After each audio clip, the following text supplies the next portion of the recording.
bienvenue dans votre 12-13. Bonjour à tous.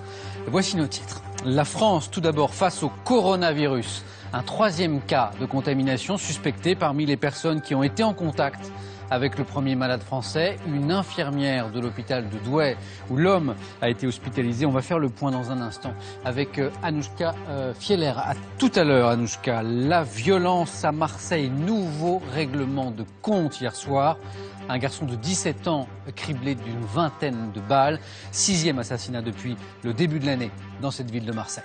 Le secteur du tourisme, à l'image de ce début de printemps, il fait grise mine. Le chiffre d'affaires a baissé de 7% depuis le début de l'année. Sur la Côte d'Opale notamment, on ne dirait pas non à un peu plus de soleil et de touristes. Écoutez. C'est calme, c'est très calme. Par rapport à l'année passée, on a du mal cette année à se lancer. C'est le temps qui fait tout. Forcément, quand on est marchand de glace, voilà qui va peut-être vous rappeler quelques souvenirs. Caroline fête ses 60 ans. Caroline, l'album Les aventures d'une petite fille à la salopette rouge et aux couettes blondes. Son éditeur entend bien la faire découvrir, vous le verrez, aux jeunes lecteurs d'aujourd'hui. La météo de votre après-midi, rien de bien folichon. Regardez, et votre week-end, comment se présente-t-il? Eh bien, réponse de votre magazine Météo à la carte, c'est juste après notre journal. Mais tout d'abord, ce troisième cas suspect de coronavirus, cette nouvelle souche du virus du SRAS, qui est donc suspectée parmi les personnes ayant été en contact avec le premier malade français. Il s'agit d'une infirmière de l'hôpital de Douai. Les résultats des tests devraient être connus dans l'après-midi. On fait le point avec Florence Mathieu, Jean-Louis Manant et Sergio Rosenstroch. Rien n'est encore avéré, mais l'état de santé de 3 personnes suscite des interrogations. Il y a d'abord le voisin de chambre du malade à l'hôpital de Valenciennes, un homme d'une 50aine d'années, puis un médecin de 35 ans de ce même établissement. Le patient qui a ensuite séjourné à l'hôpital de Douai aurait pu, là encore, contaminer une infirmière. Ces 3 personnes sont toutes placées à l'isolement et elles souffrent des mêmes symptômes. C'est essentiellement sur les cas qu'on a des symptômes respiratoires, c'est-à-dire ça ressemble vraiment à une pneumonie, mais n'importe quelle pneumonie. Sur un scanner, sur une radio, ça peut être la pneumonie qu'on rencontre dans le Nord-Pas-de-Calais, comme ça peut être effectivement ce virus-là. On saura avec certitude ce soir si ces 3 personnes ont été ou non infectées. Ce nouveau coronavirus, qui était a priori moins contagieux que celui de 2003, est peut-être en train de muter. La transmission d'homme à homme devient donc possible. C'est à rapprocher des modes de transmission de la grippe, en fait. C'est un virus respiratoire qui se transmet par les gouttelettes, au contact proche, au moins une quinzaine de minutes au contact des patients potentiellement contagieux. Voilà, c'est un virus qui donne une infection respiratoire qui peut être relativement sévère. À ce jour, dans le monde, 33 cas ont été confirmés, 18 personnes sont décédées. Il n'y a pas encore de mesures de vigilance particulières décrétées par l'Organisation mondiale de la santé. Le patient français, contaminé à l'étranger, est toujours dans un état très grave, mais stable. Et on va aller un peu plus loin sur ce troisième cas suspect de coronavirus. Nous rejoignons Anouchka Fieler devant le CHU de Lille, où le premier malade français est actuellement hospitalisé. Anouchka, bonjour. Dites-nous, que va-t-il se passer maintenant ? Et en fait, maintenant, on attend les résultats des analyses.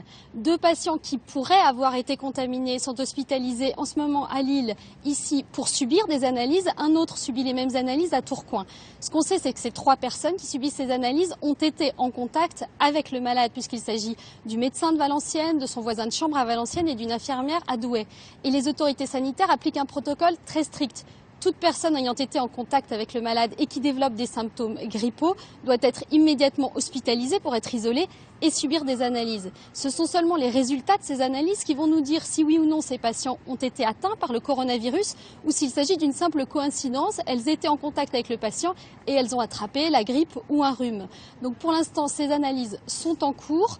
On en saura plus ici à Lille à 18 h quand l'Agence régionale de santé va nous faire un bilan et nous dévoiler les résultats de ces analyses. Merci beaucoup Anouchka Fieler. En direct devant le CHU de Lille, et le ministère de la Santé a mis en place un numéro vert pour informer la population. Il s'agit du 0800 13 00 00. Santé encore. En bref, avec à l'instant le ministère du Budget qui dément les informations parues ce matin dans le quotidien Les Échos. La hausse de la fiscalité sur le tabac en France se fera bien comme prévu en juillet et non en octobre. Mais en revanche, l'augmentation effective du prix des cigarettes pourrait, elle, intervenir plus tard dans la mesure où, précise le ministère, les fabricants ne sont pas encore manifestés à propos de cette hausse. Comme tous les jours, on va découvrir la une d'un quotidien en région. C'est Sud-Ouest que nous avons choisi aujourd'hui. Sud-Ouest qui s'étonne justement des subventions à la culture des plants de tabac en France, alors que l'État est officiellement en lutte contre le tabagisme. Paradoxe bien français, selon Sud-Ouest, qui commet ce jeu de mots en sa une. Vous l'avez peut-être vu, l'État prise la culture du tabac. Jeu de mots. La violence à Marseille maintenant avec, je vous le disais en titre, ce 6e meurtre depuis le début de l'année. Manifestement, un nouveau règlement de compte sur fond de trafic de drogue. La victime, un jeune homme de 17 ans, atteint d'une vingtaine de balles. Philippe Castel avec notre équipe en région. Il n'avait que 17 ans, mais c'est au volant de cette voiture qu'il a été abattu hier soir, au cœur du 15e arrondissement de Marseille. À un feu rouge, une moto s'est portée à sa hauteur et le passager a vidé son chargeur. J'ai juste entendu des coups de feu, j'ai vu une moto tirer sur une voiture. J'ai entendu 3 ou 4, c'est sûr, et puis a priori, il y a plein de balles par terre, donc il en a tiré un peu plus, donc je sais pas. Au total, 23 impacts de balles seront relevés. La victime est touchée principalement à la tête et dans la région du cœur. Ce garçon de 17 ans, connu comme un petit trafiquant, était originaire de la cité des Micocouliers. Son frère, actuellement emprisonné au Baumettes, serait impliqué dans le meurtre de 3 jeunes de ce quartier, retrouvés le 25 décembre 2011 dans une voiture carbonisée. Selon certaines hypothèses, il pourrait y avoir un lien entre les deux affaires.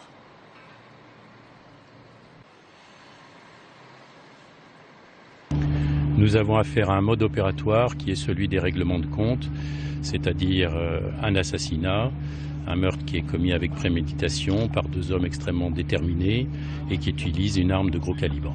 C'est le 6e règlement de compte que la ville connaît depuis le début de l'année, après une période d'accalmie.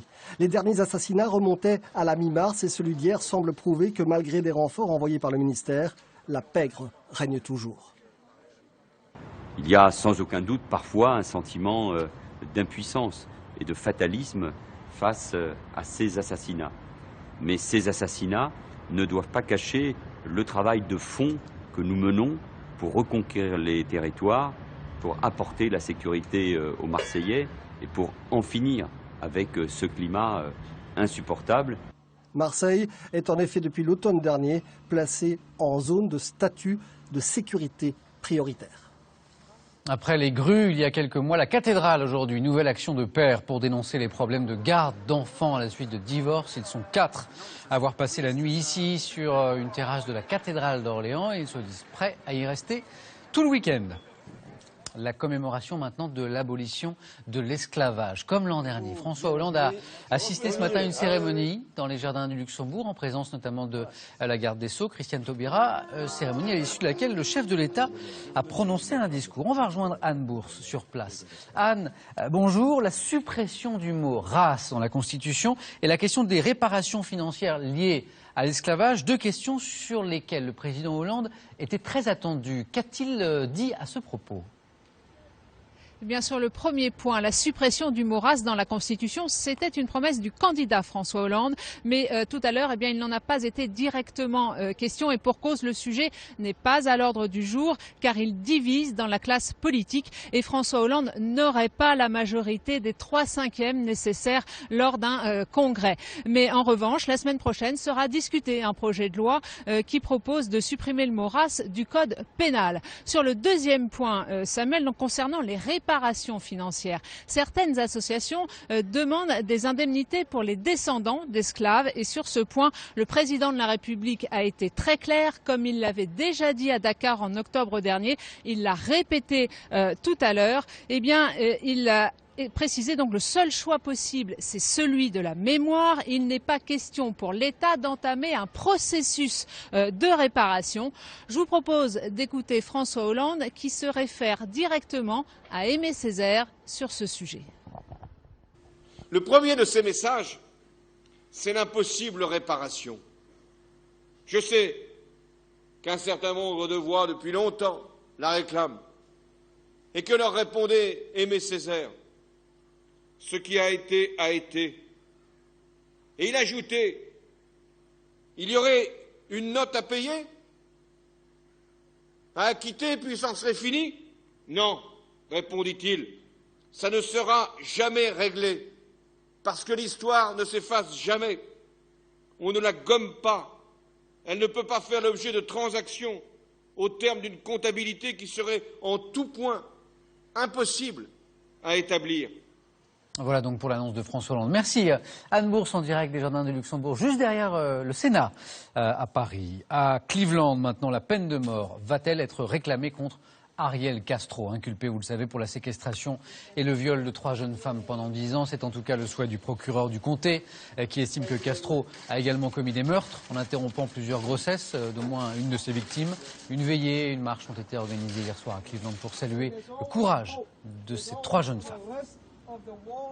On reste aux États-Unis, d'où est partie cette gigantesque arnaque bancaire. En l'espace de 2 mois, des pirates informatiques ont réussi à retirer 45 millions de dollars de distributeurs de billets. 26 pays sont concernés, 8 personnes viennent d'être inculpées. Stéphanie Desjardins.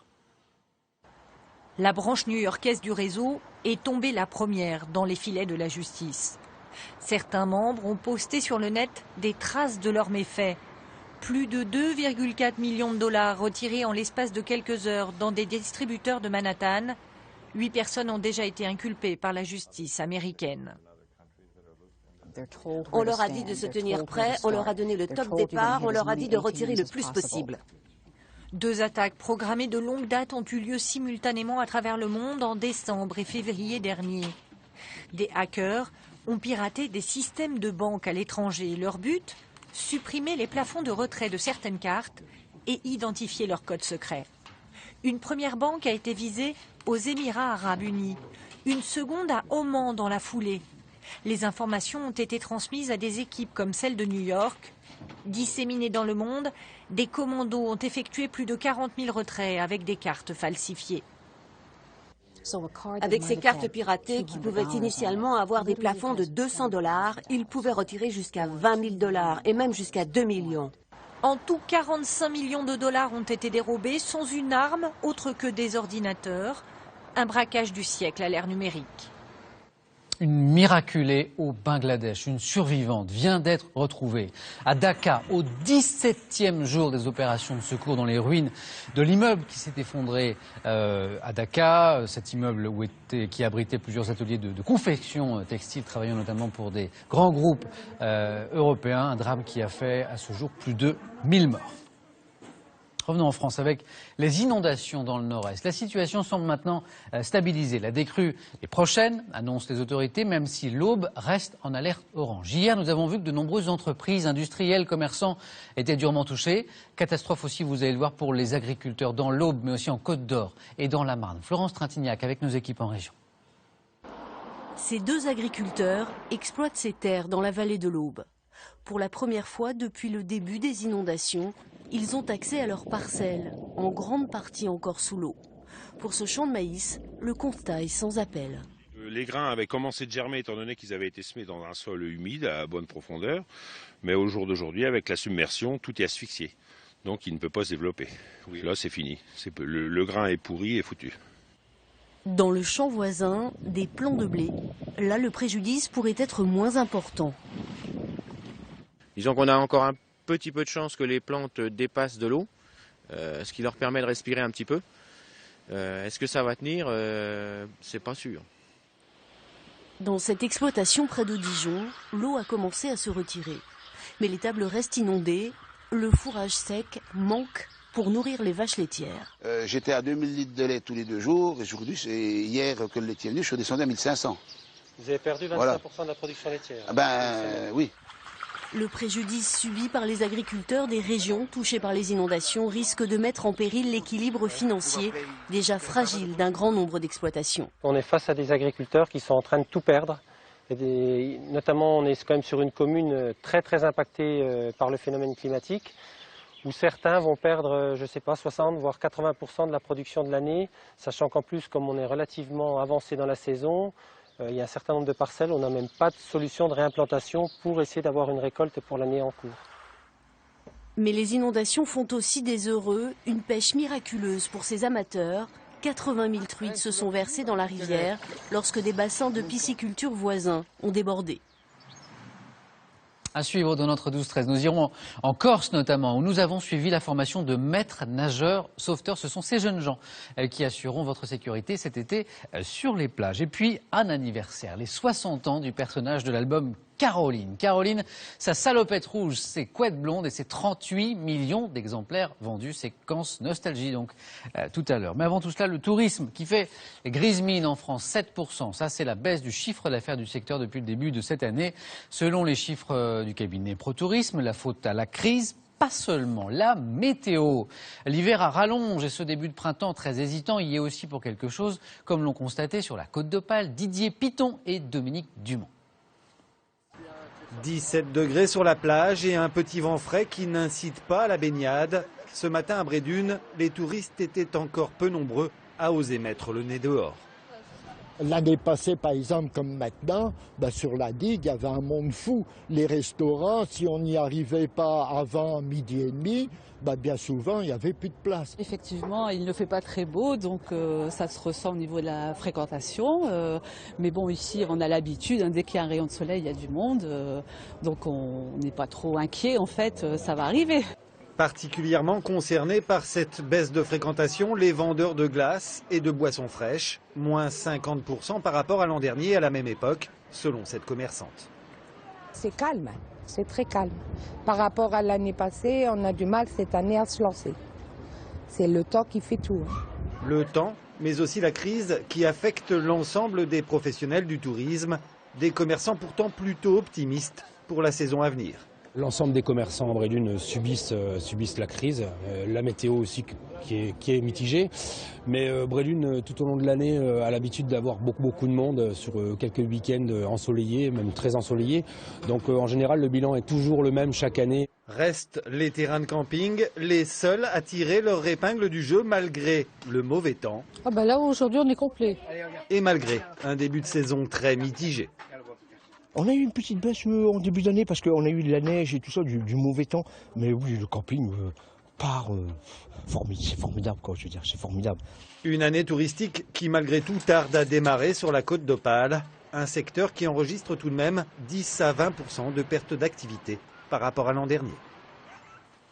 La mort d'un champion olympique, le navigateur britannique Andrew Simpson, 36 ans, double médaillé, il est à gauche sur cette image au JO de 2008 et 2012, mort noyé lors du chavirage du catamaran de l'équipe suédoise Artemis, qui s'entraînait pour la prochaine Coupe de l'Amérique.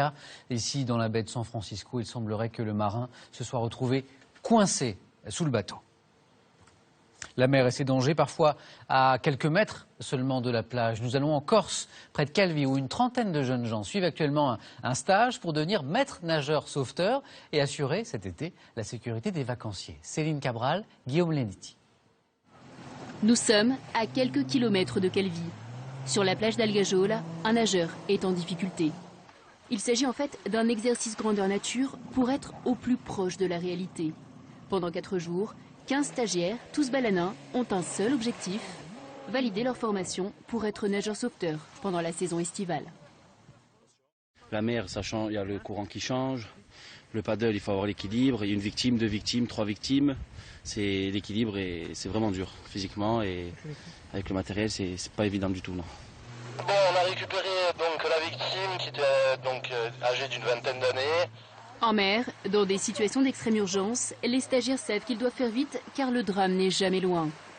À terre, leur formateur les aiguille sur ces interventions, parfois très délicates. On assure pour nos stagiaires sur la formation un certain rythme et une certaine, entre guillemets, tension. Il faut comprendre que l'été, un poste, c'est de 11h à 18h ou 19h. C'est une journée de travail, il y a du monde et c'est de la vigilance. Pour le moment, une trentaine de nageurs sauveteurs de la SNSM, la Société nationale de sauvetage en mer, surveillent les plages insulaires, des espaces de baignade réputés dangereux le long du littoral. Faute de moyens, toutes les plages de Balagne ne sont pas surveillées. Alors, cet exercice pratique permet une quinzaine de nouvelles recrues dans la région.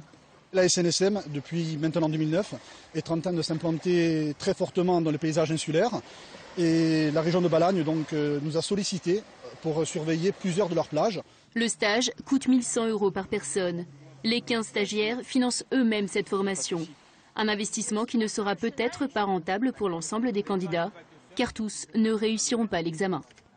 Des côtes de Corse, nous rejoignons celle de Cannes, où mercredi va débuter le célèbre festival du film Cannes. Ses stars et ses rapaces, faucons, buses et même un grand-duc ici, embauchés par un palace. Pourquoi? Eh bien pour faire fuir goélands et pigeons. Marie Berruy avec France 3 Côte d'Azur et Rhône-Alpes. Vous avez Xena, Nemesis, Bigfoot, Stitch et Alaska qui vont partir pour le festival de Cannes. À l'entraînement, un faucon, 3 bus de Harris et un grand-duc. Une brigade très spéciale, des rapaces de choc recrutés par un palace de Cannes pour chasser les oiseaux indésirables qui dérangent les clients. Donc Alaska, son rôle, ça va être de faire peur aux goélands, de les faire fuir et de protéger une zone qu'on aura définie. C'est la 2e année que les 2 fauconniers se rendront au festival de Cannes. Sur la croisette, leur sentinelle à plumes patrouille toute la journée pour éloigner les pigeons et autres goélands qui fondent sur les plages et les terrasses.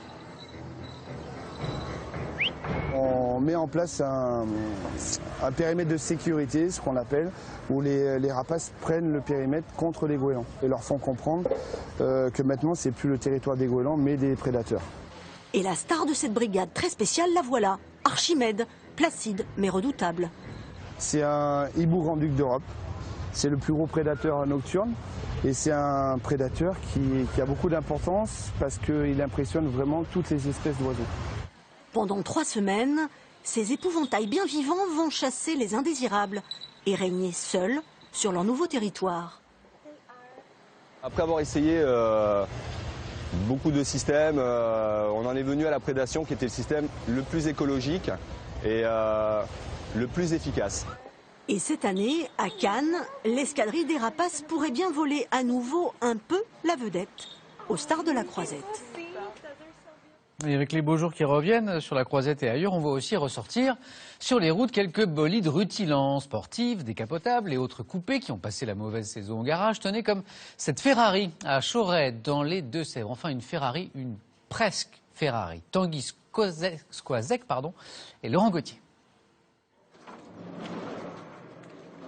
Derrière cette porte de garage, un cheval cabré, c'est une Ferrari F430 Scuderia, ou plutôt l'illusion de ce modèle de la firme italienne. Sur la base d'une simple Toyota MR2, ce carrossier passionné a totalement recréé la Ferrari à l'extérieur comme à l'intérieur, et à première vue, l'illusion est saisissante. Des pièces en réel carbone, les sièges, les tapis, le volant, le compteur. Tout est fabrication maison. Vous avez passé combien de temps? 500 heures. Soit environ 9 mois, soirs et week-ends compris, et quelques 17 000 € de pièces tout de même. Le prix du rêve à comparer aux 208 000 du modèle véritable. Sauf que pour ce prix-là, évidemment, on ne peut pas tout avoir, à commencer par ce moteur. C'est un faux entièrement réalisé en fibre. Donc dessous, il y a vraiment celui de la Toyota qui lui est caché dessous, entièrement en noir pour pas qu'on arrive à le distinguer. Et par-dessus, donc un faux moteur, on va dire que j'ai acheté, mais j'ai passé une 40aine d'heures de boulot pour qu'il ressemble à celui-ci. Car pour éviter de passer son bolide aux mines, on ne touche ni au châssis, ni aux organes de sécurité et au moteur de ce qui reste officiellement une Toyota. Mais pour Ismaël, peu importe, c'est l'allure qui compte, et si sa Ferrari manque de chevaux, lui ne manque pas d'air. Ce week-end, j'étais au casino.